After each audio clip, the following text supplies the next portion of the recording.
Hello and welcome to Calamity Battle of Yees. You know, somebody once told me Calamity is a game that's really hard to rake. You look kinda dumb when you would try to rake it, with how hard they try to stop you. Where the cheese start coming and it won't stop coming and it don't stop coming. Raking all the rules that stop me. It didn't make sense if I would not try. You can only try or you will not know. I did hear that it was supposedly hard, but I don't know. I even found a cheese for that boss. So how hard could it truly be? The intro over, I guess we will start with the rules above all. And the first rule of all, I'm trying to avoid this specific monster. Calamity likes its bullet health, and this monster will ruin everything if you just use it everywhere. But going past that, will I try to be mostly unique.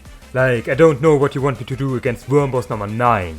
There are 60 bosses in Calamity and I can do only so much with what Terraria gives me. So give me some slack. So here look. These are the a bit more repetitive strategies I will be using. There will be some very unique things and a lot of these things. I'm also doing everything in order after boss checklist. With the rules all set, ready, set, King Slime. He is not only the first boss, but they also unfixed his how he was fixed in normal Terraria. In old Terraria, could you simply cheese him exactly like this. Then he updated them so that he can teleport on top of you, which of course isn't the most fun thing, but it was supposed to be preventing that you exactly do this. Now in Calamity did they change it that he can only teleport a certain distance from you. This means if you have a platform in the sky too short for him to teleport on your elevation on that distance from you, can he never teleport up, and then he is just a normal slime. The crown of course shoots at you, but that is predictive firing. If you dash left and right, always when it shoots will it always miss. And the ninja, its shots get really spread out if it's this high up, so you probably are able to do it. I mean, no one really expected King Slime to be a difficult fight, so let's go over to the real first fight. The Eye of Cthulhu is in fact quite similar to how you would cheese it in normal Terraria. Simply build some railways. The problem is that with this complex AI will it sometimes stop, so you can't just do one straight line. But a loop like this is also all you need. It needs to be quite big with how far it spreads out its projectiles. But that aside, is it not anything difficult when fought on rails. Just keep careful, it has some attacks that will always catch up to you at this speed, as they are meant to always go above you and then down. On the other hand, because I'm fighting all of this for the first time as well, and I do the cheese before I do the normal fight, can I say, man, is it a lot much easier when you are on rails. The eye is just so fast. I mean, it's not really a problem, but sometimes it ends an attack and without any signs will start dashing and you are so close that you basically cannot dodge. The Desert Scourge is a type of boss where you're really wondering, would you really want to do cheese strategy? It's not a hard fight, just circle it like this and most of the time he cannot do anything to you. But I guess, if you really need some cheese strategy, here's my Hoik U. It specifically is a U because he has this attack where he goes underground, and that attack you just can't dodge in a Hoik. Luckily is that attack really easy to dodge, so you should just get out of your U, wait it out as his sign when he does it is also very clear, and then once it stops, go back into your Hoik. Always stand at the entrance of the Hoik, and when he is on your screen just go in. But it is now time for the one boss we really need to beat to have some more options. Skeletron unlocks wiring, and wiring unlocks the world. But the issue is Skeletron here. Skeletron has some very complex AI. So complex that you can't just do railways and railway around him like you usually would to cheese all his attacks as they are simply chasing after you. And the thing is, you technically can still do railways and run away from him. He has not the means of catching up to railway speed. Just that he, just as the Eye, has many attacks where he stands still. Unlike the Eye, is in his attacks then the issue that he builds up walls. So you cannot simply stand outside those walls and wait it out. I can give some handy or probably more nice things to know about him. Like when he shoots off his hands, if you're on the side specifically, can he just not do his attack as you're too close for where the attack starts, but also are not in range of the top and down shooting. And if he does a line attack, if you simply go above, is it impossible for him to reach you there. How much you really can imply them in an actual fight, I don't know. And overall, is it of course a very fun fight. I just don't like how fast he is, and that is really a trend for all of Calamity. Bosses being way too fast what they should be. At this point, is it not as bad. You just need to be about a screen away from him when he starts dashing, and as the dashing always starts after the same attack, is it easy to predict. What is not easy is to find a cheese strategy for him, as he is so complex and does so many different things. Could I simply not find a clean solution to what cheeses him? My not so clean solution is an invincibility machine. This machine based on the design that after fall damage you have invincibility. If you are shortly after that invincibility runs out, again take fall damage, will you just be constantly in invincibility. The attacks that can hurt you at this point are so far and few between. This really is coming true to his name of being an invincibility machine. Therefore I am very lucky that I found a cheese for every other boss that isn't just an invincibility machine. Like the next one. If you thought wiring unlocks teleporters and nothing but teleporters, you're so wrong. At first was my try for Queen Bee, just do some invincibility machine because I also didn't find anything. This isn't a fun fight, so I didn't have any interest in finding much interesting things to do here. Until I remembered that Queen Bee is a bee, and bees in Terraria are very strange. They have special unique AI of not just attacking you, not just attacking NPCs and not just attacking enemies. They just attack. If it moves, they attack. Queen Bee counts to this as well. She then also has the special AI of there needs to be a bee alive that she can take damage from other enemies. But if there's a bee alive, we'll use some unicorn statues you can find, hook them up to wiring. Technically you can do this to a natural trap if you place a button with the wiring, but that is a bit more difficult to set up, so we are doing it post-skeleton where you can do wiring manually. Then are unicorns hard mode enemies. Hard mode enemies are stronger. That means they do a lot more damage than you can, and you can set them up at a place where Queen Bee will hover when she attacks you. So she just constantly sits in a minefield when you are sitting at the right place. What else I have to say to Queen Bee is that she is a good showing of the trend that Calamity has. In Calamity, every attack goes through blocks. Even Queen Bee, with her attacks that don't go through blocks. Do they go through blocks if they couldn't hurt you if they don't go through blocks? Being now sad, are we going over to the evil bosses? And the evil bosses, I tried, okay? I'm using a quad teleporter setup. It's not the most interesting thing. If you're teleporting around like this, can they basically not do anything to you? It's not the most interesting to do, but then again are these supposed to be mirrors of each other, so it only makes sense that the strategy to cheese them is identical. I did for example try the usual Brain of Cthulhu cheese. If you're standing in a corner like this of a floating block of evil biome, would the brain always come from the same direction, and as it is a boss that takes knockback, one of the few bosses that does take knockback, could you simply use a lance and entirely pierce it back whenever it spawns? As how much it now does is that completely impossible. What is possible however, as no matter what evil boss you beat, every one of them will start spawning Meteor.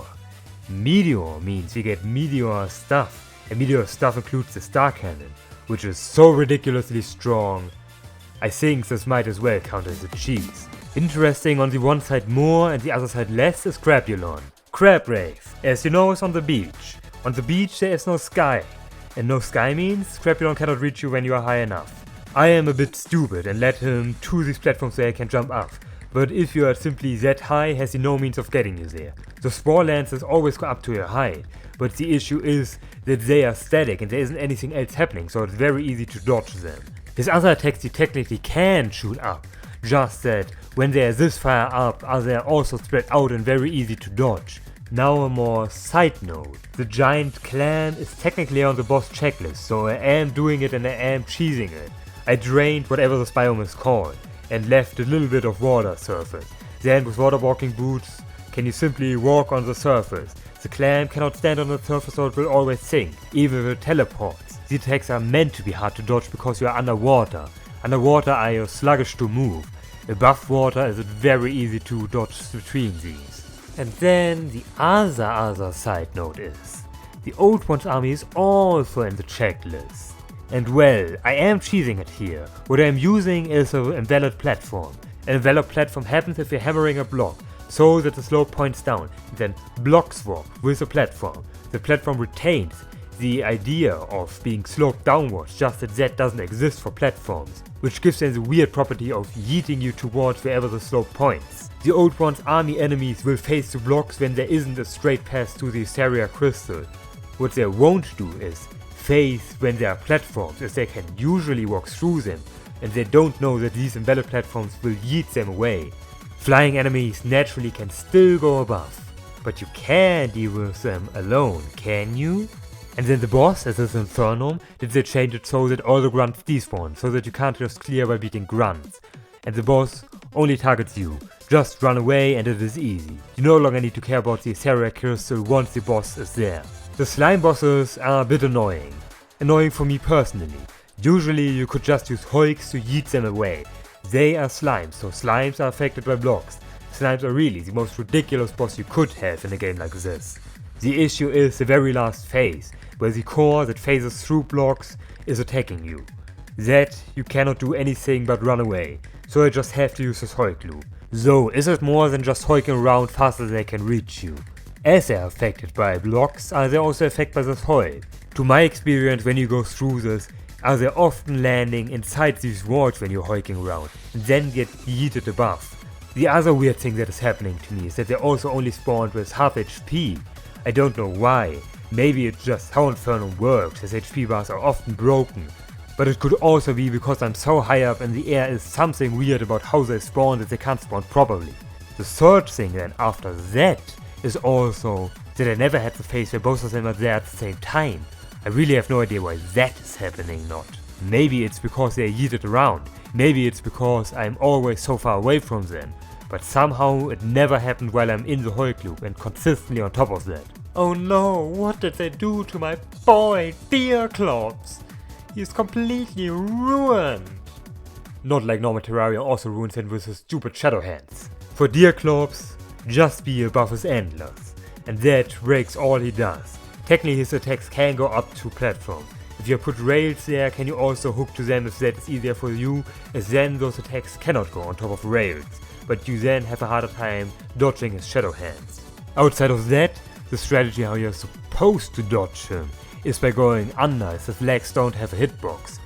The issue for that is then, however, in INFERNUM did they change that he changes so late his direction in which direction he attacks, that there are only a few frames when you can go under. They even to our convenience removed the snowball attack he usually does if you are above him to stop you from being above him. This kind of feels like King Slime, where they fixed things and broke him more on other things. I mentioned it with Queen Bee, and the wall of flash was when I can really feel it. All projectors in Calamity go through walls. Usually the wall of flash you can cheese like this. With platforms like this on walls can you shoot through them with projectiles. If you only have that on one side, will all projectiles the wall shoot simply get stopped by walls while yours don't. This wall, however, as all goes through blocks, can you not cheese like that. I found for that this very specific railway setup. How I set it up is that the way you're moving up and down dodges most attacks. Sometimes the laser is very weirdly angled, and for that will you need to jump on the top line, or you need to stop. So therefore it's the top line and the booster rails. You also need booster rails because sometimes you need to stop as the wall speeds up during this fight. At max speed railway cart is simply way too fast for it. Can I then however say the wall is also not hard if you're doing a normal arena, just platforms like this. If you're fighting it in the open, just weaving around whatever is there in the hell, is it very hard as sometimes you need to go up and you simply can't in normal hell terrain. If you're doing platforms like this, is it really not difficult to do. Hard mode, hard mode, hard mode. They did change quite a lot about hard mode. Like for example that Plantera bulbs spawn right at the beginning. Or how about that you can buy prismatic lace wings from the get-go, despite that being a post-golem boss. I said I would go in the boss checklist order. But like, you can't have me stand there and not do Plantera first, especially with this very special cheese strategy you can use for Plantera. It is not something I came up with on my own. I know that of course the flare gun removes projectiles, and I know that once there was a way to prevent enemies from spawning through ducts. What I didn't figure out on my own is how to remove enemies spawning now. So good that I know about the Sorbet Cafe video, where he also cheeses the Terraria bosses. And in that one, well, how do we cheese Plantera? First, we of course use a flare gun to remove all projectiles. Then we place 100 dummies and break so many beehives until no bees can more spawn. After that break one dummy and Plantera cannot spawn with their tendrils anymore. You can go this close, shown by the hitboxes, and because Plantera moves through the tentacles, is there no way Plantera can do anything to you at this point. Normal Plantera. INFERNUM Plantera was changed, and that is most likely due to its dashing in phase 2, that it is not moving based on the tentacles, but the tentacles instead preventing it from moving. If you remove all tentacles, will it stop some attacks, but it will not make it immobile, so it kinda looks like a weird broken Eye of Cthulhu with the texture pack I am using. Beating it like this isn't hard. If you spawn summons before you cap out the projectile limit, Ice Claspers are the best one at this point. Can they simply beat Plantera and you just have to run away? The dashing isn't hard to dodge if there are no other projectiles on the screen. Naturally, and as you can already see, am I fighting Plantera also normally at this early point in the game. Spider armor is really broken. No, scrap that. Summoner is the most broken class in all of Inferno. It's just skipping phases left and right. It's maybe the one cheese that isn't a real cheese but kinda is one. And doing this with Summoner, I didn't try the other classes. Did it feel like something you're supposed to do at this point with only 200 HP? It was a difficult fight to figure out what the AI is and how to dodge it, but after that was a fun fight. I just couldn't do it with a smaller arena. But enough of that cheese. Time for the real boss order. Or something like this. The destroyer is just so easy to cheese that you can simply do it first. All you need to do is set up one home, right above one ocean up in the sky, and then have a magic conch. Using the conch and the magic mirror can you teleport between your home and the other ocean, back and forth. The destroyer has special AI when you are too far away, that he just straight flies at you. This we will be abusing, using the star cannon. I could never find the right angle, even using this checkerboard pattern to shoot at the same position all the time. But if you're doing it just right, will your stars go straight to all segments and do max piercing damage. And the star cannon is for this the best weapon, as stars are infinite range and infinitely straight. And you can also just wait for adrenaline to charge up and then do massive damage like that.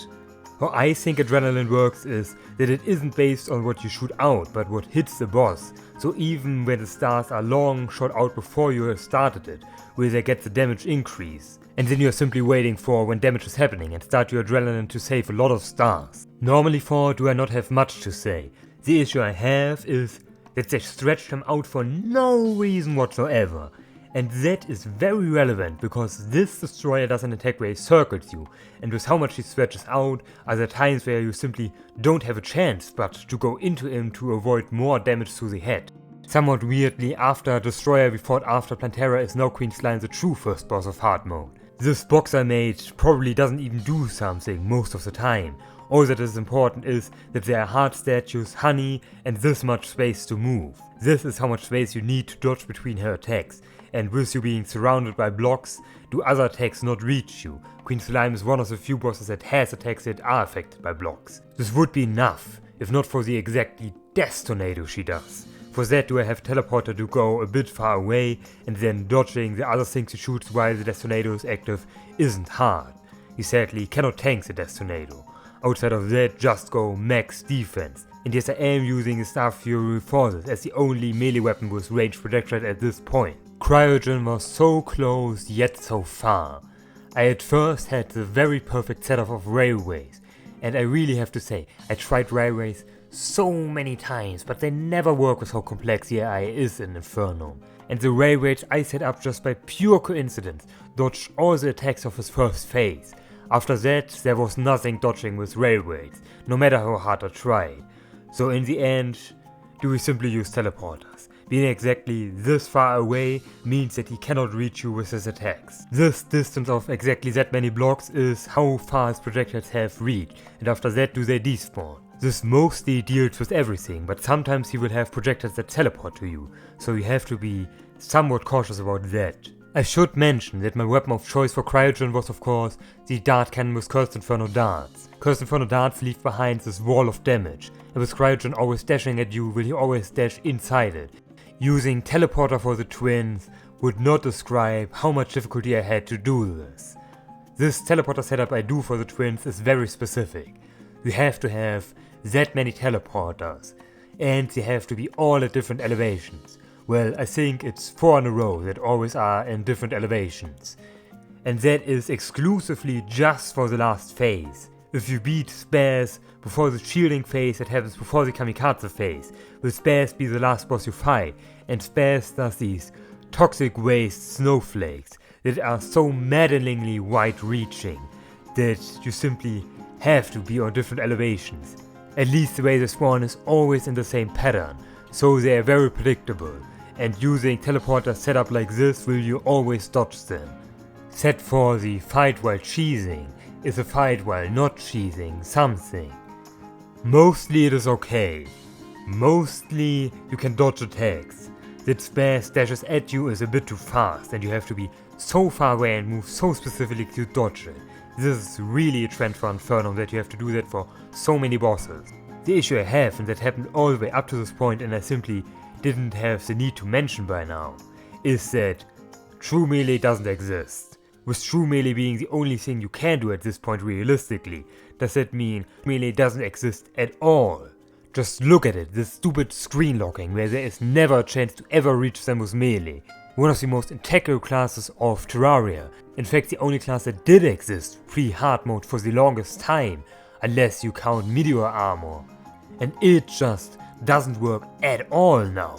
Keep in mind that the Zenith line only gets a projectile post having all bosses beaten with the True Knight's Edge, so there really is no melee weapon at this point you could feasibly use for this. For the Aquatic Scourge boss fight, they gave you 2 little extra bonus. First of all, you have infinite underwater breathing during the fight, and if you have wings, you have infinite wing time while underwater. It's not like this boss fight is the most difficult of all time. However, what this boss fight does do, because you have to fight underwater, is make you slow. And what makes you fast is of course a Hulk. And with a Hulk like this, these dimensions are about the scale you need. As if I made it larger or smaller was he sometimes stalling inside the Hulk. At this range however will he mostly never be inside. And that makes his fight super trivial. As his other attacks are just never going to hit you with this scale. Of course there is a part where the water gets toxic. Just set a teleporter to teleport above. He does never despawn if you teleport around. So simply teleport to the surface and wait there for him.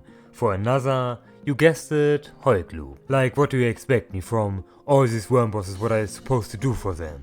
Yet another boss where I ask you, do you really need a cheese strategy for all bosses? The Brimstone Elemental isn't that hard.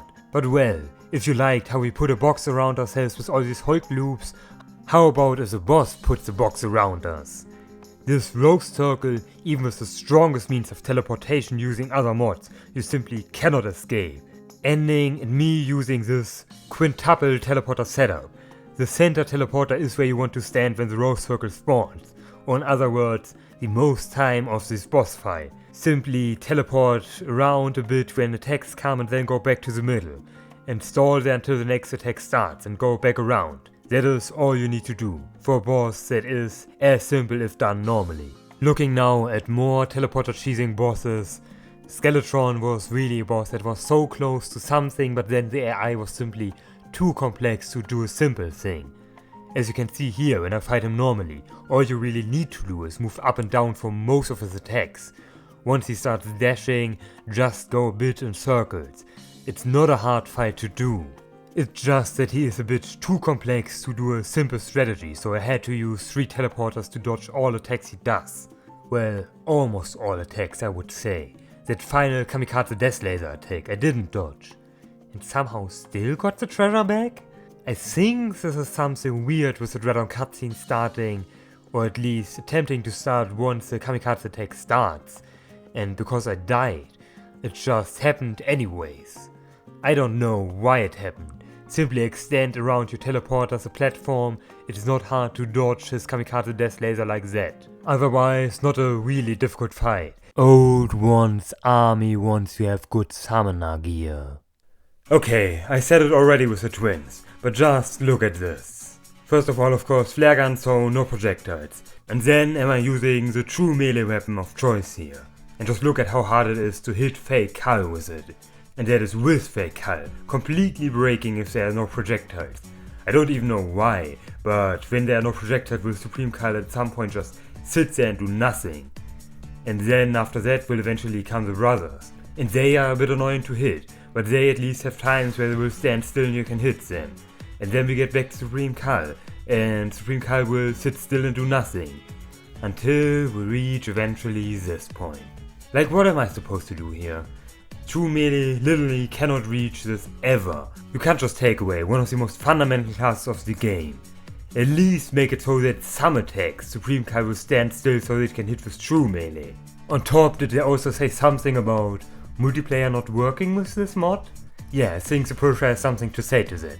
So even the multiplayer role of melee you cannot use in this.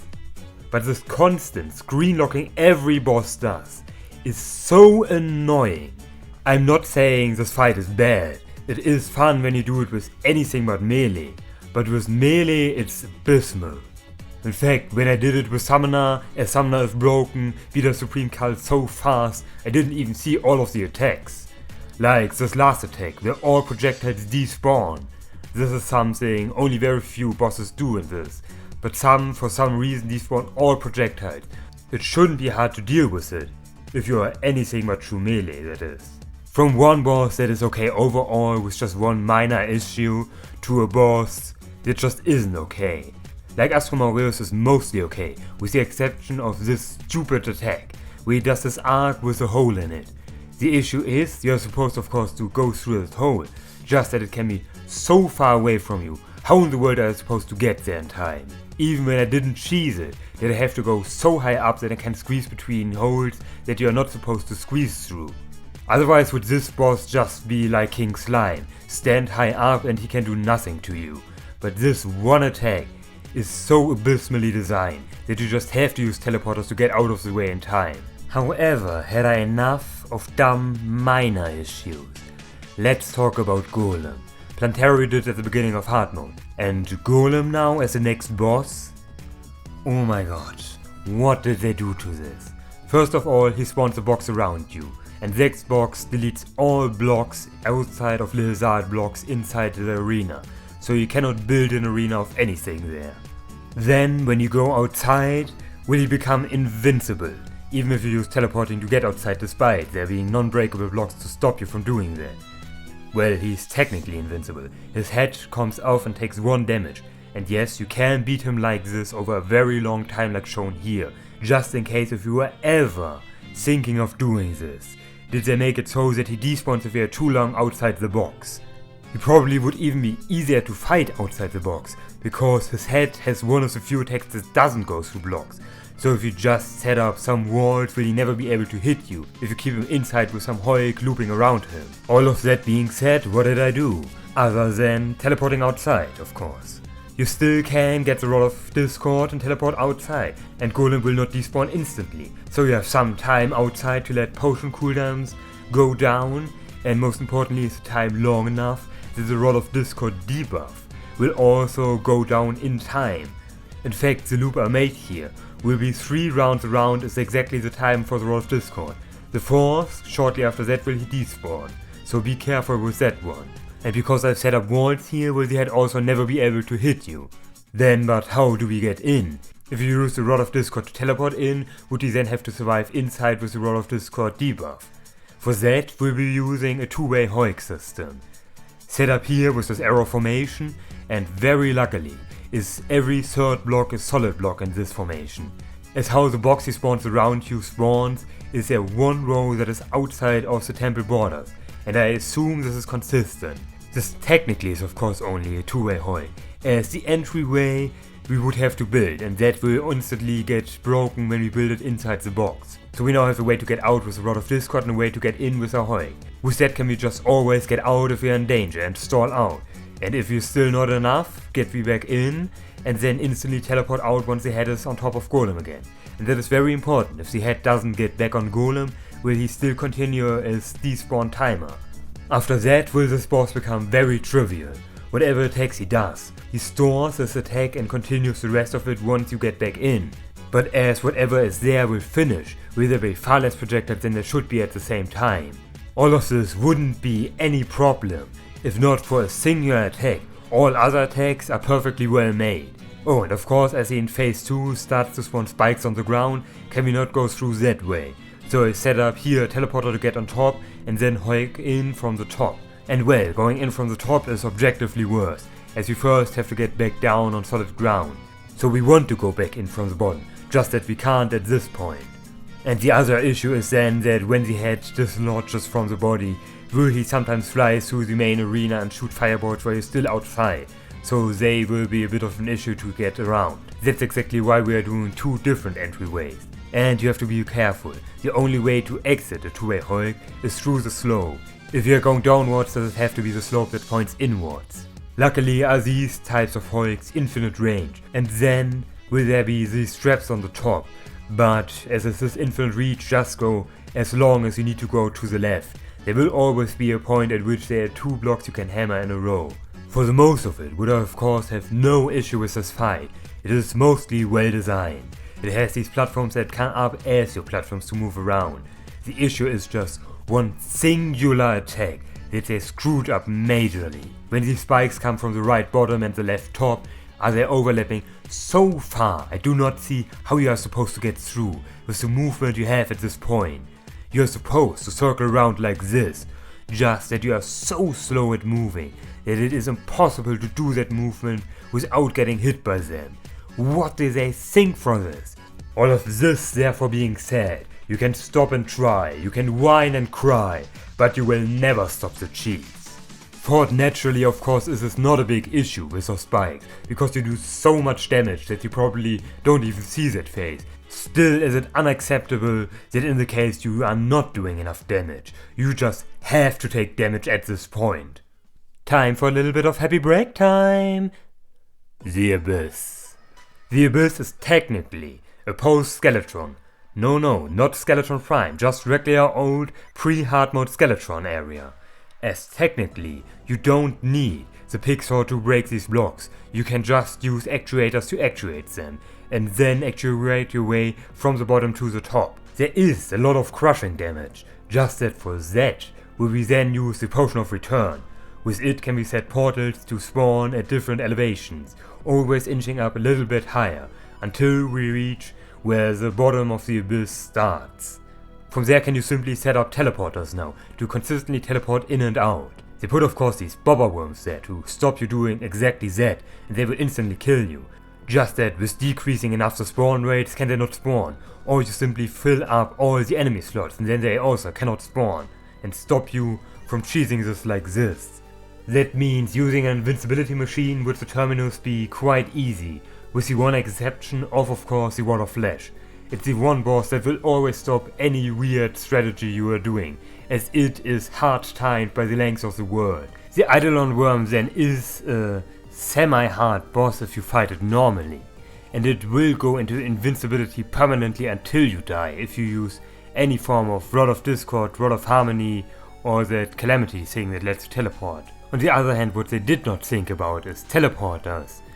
The Eidolon Worm will despawn if you teleport too far away, but it will never despawn just from you teleporting, or wherever in the world you might be at now.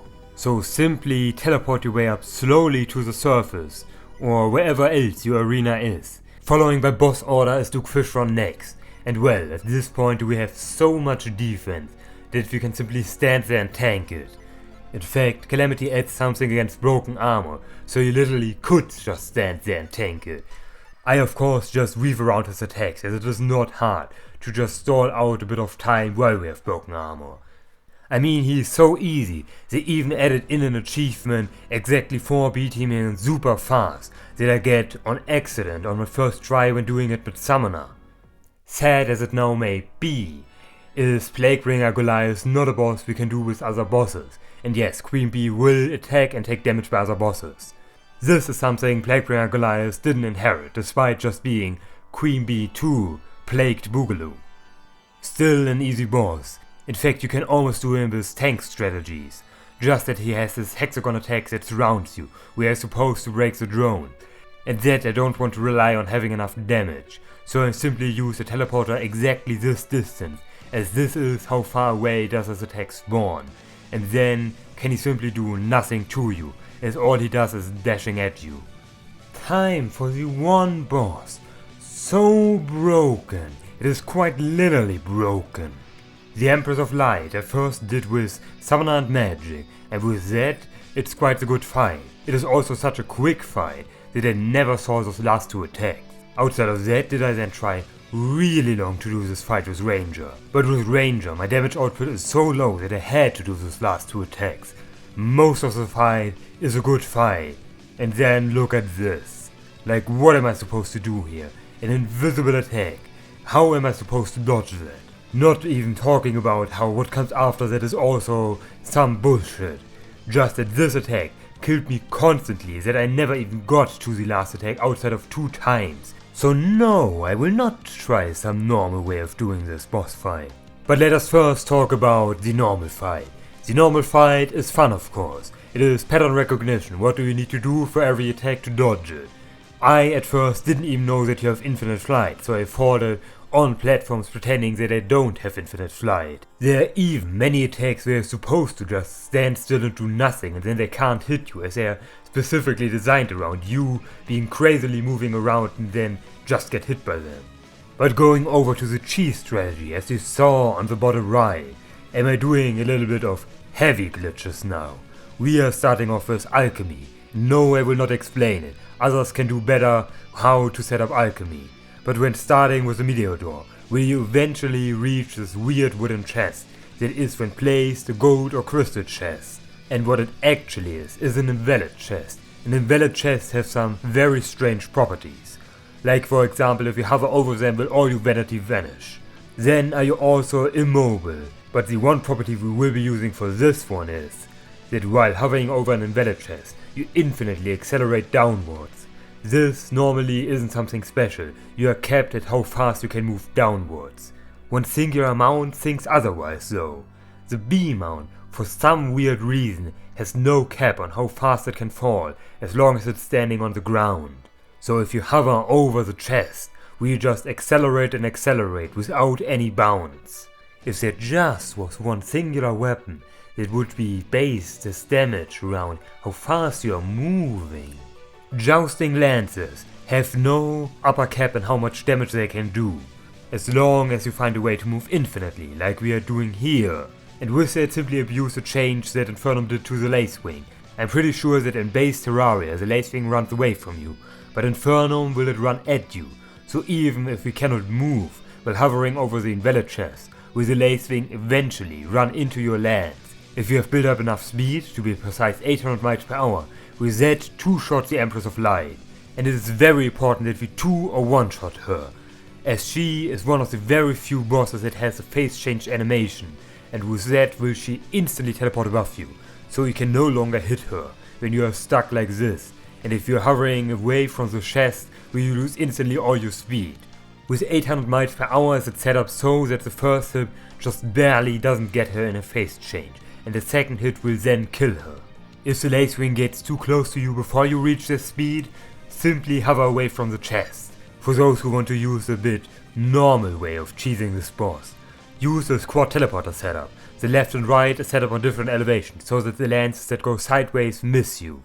And after that, for some attacks you simply have to get off.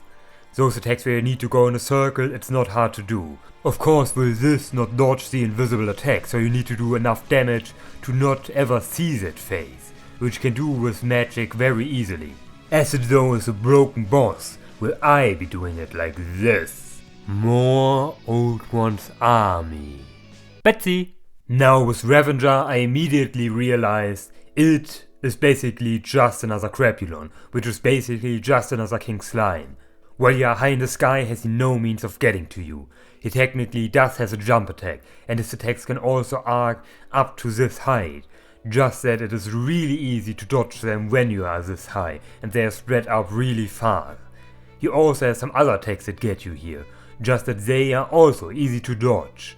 He even tried to stop you doing this with halving your flying time, just that when he set up rails here to hook to, is that not a problem as you have still enough flying time to dodge all the things you need to dodge. In fact, would I think that the Xenoseed exclusive Stance AI should be what he does in Infernum, as that is far more interesting compared to what he does here.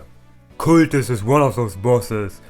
It insults me that they even put a barrier here that is so far away that it should never bother you, unless some people do some weird strategy to cheese him. Well, I will be doing some weird strategy to cheese him and still not be stopped by this insulting barrier he does around you. A Hulk loop this big mostly dodges all of his attacks. Even the attacks that are meant to catch up to you as they are faster as your movement speed can't catch up to Hulk speed.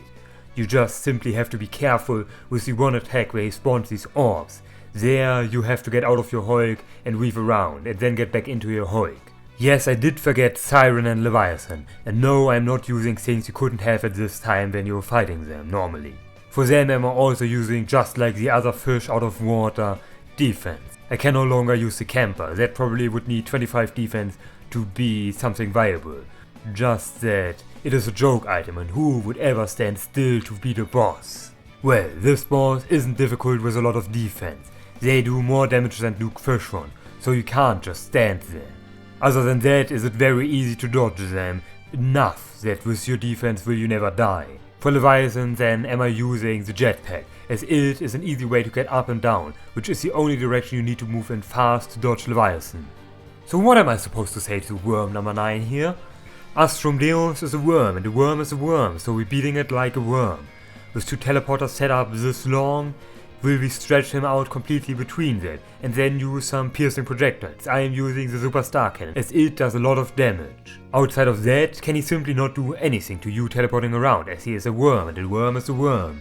They really did try so hard with all these projectiles to make this fight more than just a worm, but in the end is he simply a worm. Moonlord is now a boss. It's so close to just being something where you can stand still on the ground. Many of his attacks you can just wobble back and forth and that should dodge them.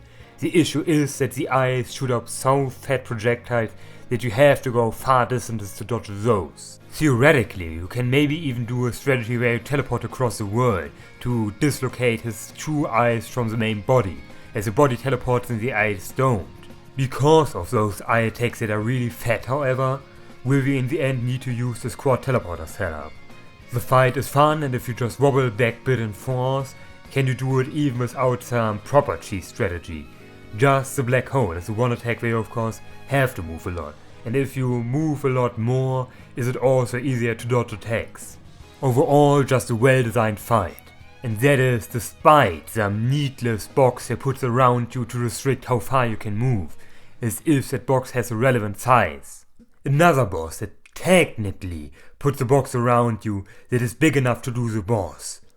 Oh no, I'm not so easy on that one. For this boss I can only say one thing. You! The Profane Arena stops you from building or breaking blocks. I want you specifically go right now on Steam and tell me what the tags of Terraria are. They are Open World Survival Craft and Sandbox. And what do these 2 tags mean? That the player has the freedom of choice how he wants to play the game. It is the only rule you are supposed to follow, that the player decides how he does things, and they stopped that entirely with these arenas. As you can see here, am I using liquid rockets. They evaporate when they enter the arena. The sand cannon has an even larger radius at which it cannot shoot. Using liquid bombs also doesn't work. So what did I decide to cheese this boss where they tried everything they can to stop cheesing it? I start mining.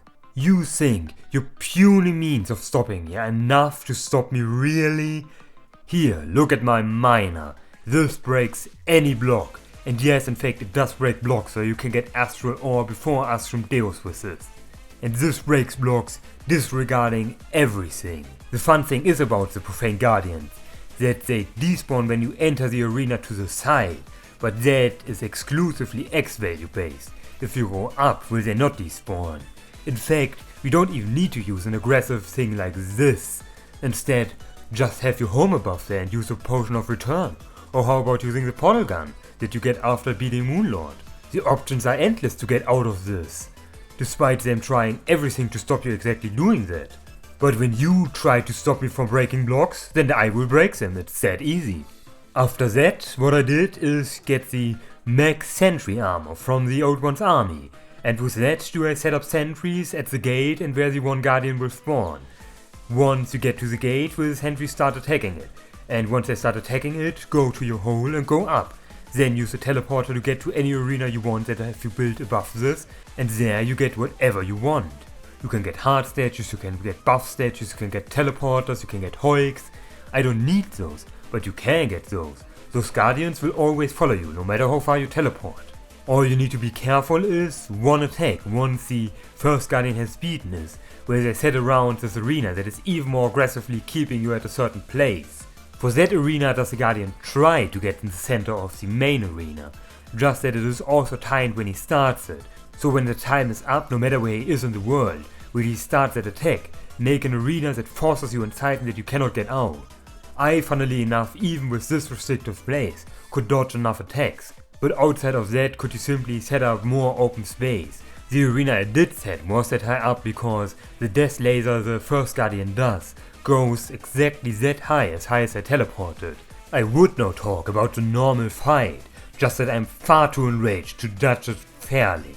It is probably an okay fight, and that was me using Ranger, which from every time I use it is apparently really weak compared to other classes. The arena they do give you is big enough and they do give you infinite flight. Instead, let's talk about the next boss in order that is even worse. For the Prank Goddess did they also lock your Y coordinate. In this fight you can't even try to go above the Y coordinate where the boss fight is taking place. But you think that stops me? I simply mined up the entire top of this arena with the miner, and with that, even if they can't let you go above, can you still attempt, and then do you snap down to the first coordinate where you can be when you teleport.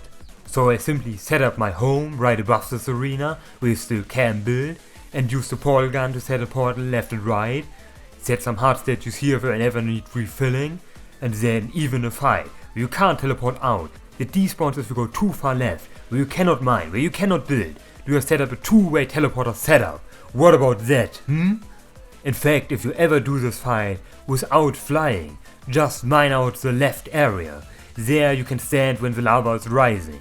And yes, this fight does get infinitely easier if you're increasing your arena to this side, as they designed it around the exact size, with all the attacks being spaced so that they take a certain amount of space when in a normal arena, but they will spread out far more when you go this far away.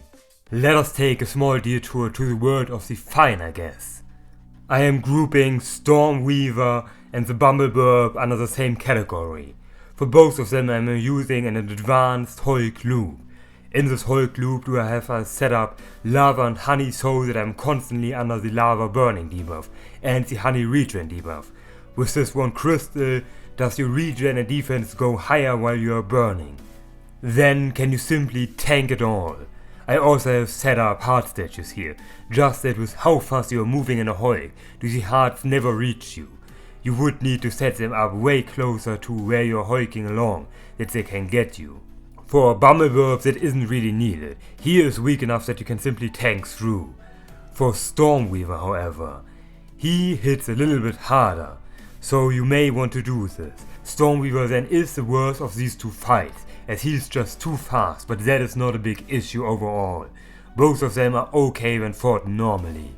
A fight that is not fine fought normally is Cygnus. The setup I have here is very specific. It is a teleporter setup for most of the attacks he does. You simply teleport up and down away from him, but when the screen goes dark and he does a slashing attack, you have to teleport to the top teleporter and press your mount key. Then with the booster rates is it set up so with these exact slopes and ranges that you are always auto-dodging that attack. It is a bit tricky to get the timing right when you need to start mounting, as that attack will always spawn in your movement direction. In fact, let's talk about that attack. That attack is so ridiculous that you can see me here, frames after it starts, hooking away with the Luno at twice your max movement speed is not enough to get away from it. And that attack will always spawn in your current movement direction, so you cannot simply change your direction early, you have to always change your direction once it starts. How are you supposed to do this? I'm telling you how you're supposed to do this. Have a really long dash and dash the exact moment when it starts. as it is of course also so fast and so quickly turning that there is no other means to evade it. How did this ever get to testing? So talking, if you don't cheese a high, it would be okay if not for that attack. He is really fast, but that is the point of him. If you are moving correctly, can you evade most attacks? Even that slashing attack, if you get used to it, you can evade most of the time. But how ridiculously fast it is and how close it spawns to you. There is just no reasonable way to do this. Either make him slower or make it spawn further away. But this is not okay. I need to calm down a bit, so how about we talk about Void? Void is a boss that is stationary. And well, we already know what is very good against stationary bosses. First of all, this boss contains of 3 phases. The first and the last phase he is invincible in. And the second phase we will one-shot him. Using again an invalid chest and the B-mount, will we just set up a platform so we can stand next to him and hold out our lands. For the orbs in the first phase, the nuclear fury clears them out really fast.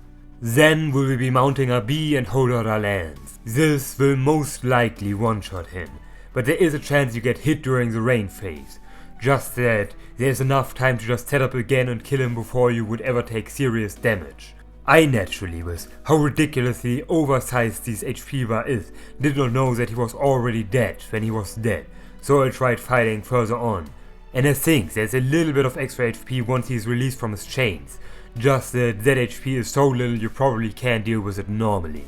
For Poltergeist now a completely unique and definitely not teleporter based strategy to cheese this fight, using the portal gun to teleport left and right. It is simply simpler to set up than actual teleporters with the way Poltergeist moves. So while this is happening, instead let's talk about another cheese I am using for everything post Moonlord. And that is in fact the type of wing I'm using. I am not using any of the Calamity wings, instead am I using the Celestial Starboard, which is leagues above Calamity wings. That it is a hoverboard and jetpack at the same time just breaks bosses how you are supposed to weave around their attacks. You are a little bit slower than max speed of Calamity wings. Well, not really. Let's talk about it. First of all, thanks to being a hoverboard, do you get 3 new abilities. First of all, can you cancel all upwards movement, no matter how fast you move up. Second of all, can you deadlock your position. So for all these attacks where you need to be in a random place in the air, can you just stand there. Then thirdly, when you are deadlocked, can you also instantly accelerate left and right. Not only does this deadlocking allow you to have platforms wherever you want, but you have also instant acceleration, which beats all the acceleration from Calamity wings, even if their top speed is faster. Thanks to this instant acceleration, is the Celestial Starboard in all practical uses always faster. On top is it also a jetpack, so its upwards boost is way faster than any Calamity wings, period. The only downside it has is less wing time, but with clever hooking is that not an issue. Having reached the end of Poltergeist during his kamikaze attack. If you are struggling with that, just use melee. Max defense is very good to dodge these attacks poorly. You will always have to dodge it to some degree, but with max melee is it not all that difficult to do. Oh Duke, just no. I will not be doing this fight properly. This fight is bullshit on the next level. He is dashing so fast back and forth and so quickly that there is just no feasible way to avoid him. The only way to dodge him is with dashes, but those dashes are too slow to come back up when he does his next dash. And on top of that, because he is dashing so far, is he eventually just landing right next to you where there's no way to avoid him. I will be using this Hulk, and even in this Hulk did you almost catch up to me, and that is with speeds far beyond what you are ever supposed to do. In fact, I needed to also use, despite this giant Hulk and the fast speed you are moving at, for a boss that just dashes at you, max defense, and then a nuclear fury despite using a melee set to do this boss.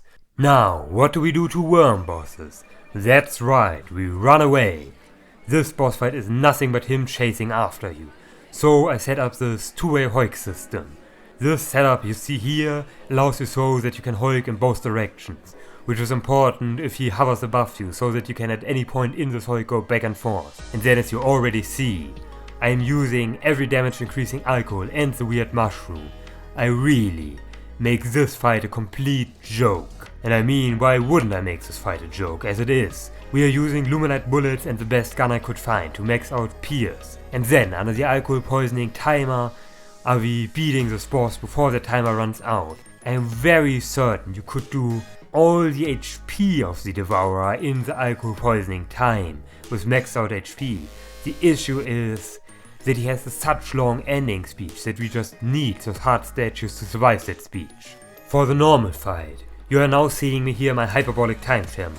It is set up so that when you hook to these vertical setup railways, are you constantly at twice your max speed, and even that isn't enough to run away from the Devourer. That in and of itself wouldn't be an issue. I mean, this boss is supposed to be something you weave around, just that he this fast is how he turns around, and this big is what his hitbox is. Just no, you do not make a boss this big, this fast, and this fast turning. That is just not a thing you do. I will not do this boss so long until I get it, this random one time where I am lucky enough to run away properly. And that wasn't even the worst of it. The Devourer I still can see as okay. Yaron, forget it. This boss deserves all I'm doing to him. Here we have 3 teleporters. 2 don't work because he has attacks that set up fields of damage. So the important part about this teleporter setup is also that you can go both directions with it.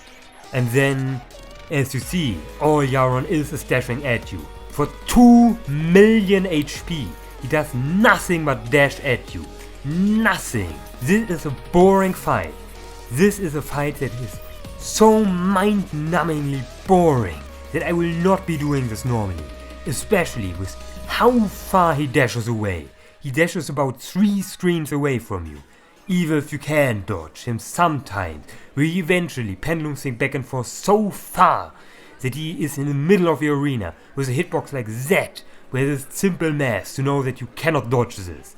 No, I will not be doing this fight normally. I will be doing this. And this really shows how trivial this fight is when you can move fast. I mean, here I'm also showing how you do this fight if you could have the Rod of Harmony at this point. And yes, this Rod of Harmony is simply standing in for me dashing back and forth quick enough. And then this fight is literally nothing. I want to highlight Plantera for a moment. A boss that effectively is the exact same boss. A boss that constantly dashes at you and has a field of damaging things. Just that phase 1 is completely different from phase 2. It also has these times where you have to go to spot X fast. It has times where you clearly dedicated melee attacks can go in. It has so much more than this fight. And then they have the absurdity of refilling the HP.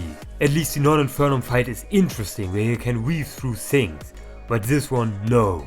At least these 2 and Old Duke, but that is optional, are the only fights that are completely rubbish. Everything else has something interesting and worth your time. Supreme Kal is something. She is invincible when outside the box, so you cannot fight her outside, which on top makes her attacks harder. If you already have the attacks harder, let people try the fight outside the box, you cowards. But these are the same people so occupied in making the profane bosses be fought in the exact way they want you to fight them. They broke the only rule you aren't allowed to break. This fight has many phases with 2 sub-bosses at the start and in the middle and complex attack patterns. Most attacks are of the type that you dodge by having the Celestial Starboard. It is in fact so scripted that you could test this fight quite easily. I did every time the exact same starting movement. These eyes, of course, F those. It is way too inconsistent if you can dodge them at all, with how fast they move and big they are, when Sepultura is doing this attack placing itself in the middle of the arena, so I did use for this alone the portal gun with my normal fighting. Slime Out also being used in this fight as being the only movement that lets you allow to go downwards, which you cannot do without, which may be something you struggle in this fight normally. That being said, have you broken all the other bosses? So it is time for me to show how truly belongs this world to me. She stands alone. Oh, you are approaching me after I have built up speed this much while holding out my lance? And once again, just another uninspiring foe unable to overcome my greatness. The measurements are extremely precise, by the way. I've hinted at it before, but you can keep up the embellished speed through teleporting, so you can move with it. But It has to be a teleporter so far away that the screen blacks out. Too close and the screen slowly moves over, including you slowly moving your mouse to it and releasing from the invalid chest. But if you move this way, includes this also you needing to know exactly where the spot is where the boss is, so that you can teleport inside them. That means this boss needs at bare minimum 3 invalid chests. But then it's the issue that Supreme Kal will move outside the box and is invincible. And in this phase will she always stay a certain distance from you. This means you need to teleport on top of her while she is inside the box in addition. If timers weren't this weird, could I set up a better timer system so that you don't get hit by the Hydra, which forces you to have a dodge from this threat, unless you want to deal with timer nonsense. I then kept up my speed for the Kamikaze attack, just that the target dummy where I set it up shortly before you stop attacking at what point you already don't do damage anymore. Jousting lances seem to have a cap at 10 million damage. Oh, and I used the setup with Purity to prevent crits, as you absolutely do not want Supreme Kal to be damaged beyond the 1/2 mark, which gets you into the Brothers phase. If you do 1/3 with the first hit without damage potions, can you do 2/3 in the second hit. I also don't use armor, so there are many ways to modulate the damage to be the right number. Sadly, the absolute final attack insta-kills you if you're outside the box, so there's no way around but to do it inside, meaning this teleporter is set up so that you're always inside when it starts. If you put then a slope like this, and have a portal gun here and there, can you about just walk downstairs and don't get hit, as long as you enter when the projectiles are just about above you, as at times it's so that the projectiles in the top corner just about have passed you. That means the only thing that stands is Dreadon, and this fight is far less interesting. Like, I use simply the flare gun, with the twins and Skeletron as fighting order, so there are only 2 attacks that can hurt you anymore. If you take too long for the twins, phase 1 will they dash at you, but outside of that do they have no hitbox. The same is true for Skeletron. He has 2 physical hitboxes, one when you fight him with a worm at the same time, and one when you fight him solo. Fix your goddamn game, what the hell is this supposed to be? After that, when you fight the worm, is this Hulk set up to outrun him, as he, in his identity of being a worm, definitely has a hitbox. It's not like we can use guns to shoot him, so stretching it out means little, other than having the Hulk be this far makes it simpler to outrun him. If he does the laser attack, will he lose his hitbox, so you could stay close and have your means of attack be quicker. Just that you should be careful with him being above you, as there's barely any time when the visual cue of him becoming solid is, and he getting hitbox overlaps. It's maybe about 3 of his laser shots when he gets solid again. In reality is also the horsepower I'm using to move at speeds beyond comprehension with the 2-way Hulk setup that is the same we also use for the Rara not needed. The one thing that is left when you beat the worm and Skeletron and get the twins and the Kamikaze attack will all projectiles be despawn, so they will be able to shoot again. This Hulk trivializes them with how all they do in this phase is run at you, but that Sun their fire is the reason why the top and bottom row needs to be this far apart. There is the other way of cheesing this fight that I at first wanted to work, as it is a fight with 4 bosses that I wonder what happens if in the world there's only space enough for one more entity. Using what you use for Planteros, 100 dummies and bees, does it get funky if the worm is the first specifically? It didn't happen if any of the others is first, but if you do it with the worm first will the fight break. So hard you win, get Dreadon speech, get the credits and get the credit item, but no Dreadon treasure back. I did notice how they despawned the bees when the other bosses spawn, so it has to be an issue with how the worm is multiple segments. But if it is not the first boss, will all the others already be loaded, so in that case you can no longer prevent them from spawning. On its own is the fight of course great. Fix your goddamn AI with that one, and no idea how you are supposed to dodge Skeletron doing that attack. But every pairing has unique properties that are quite cool, and they actually for once found the speed something should be, to not be too fast to avoid the final Giga Flare. So it means we are done with all the bosses. Now getting ranked from me on this coveted line graph, that may or may not be a line graph in the end, on how much cheese they can. King Slime of course gets a lull gravity out of cheese, together with Queen Slime, Slime God, Crapulon, Deerclops and Ravager. The eye is a wee out of cheese rolling contest. Desert Scourge gets a sand out of Kazumazu.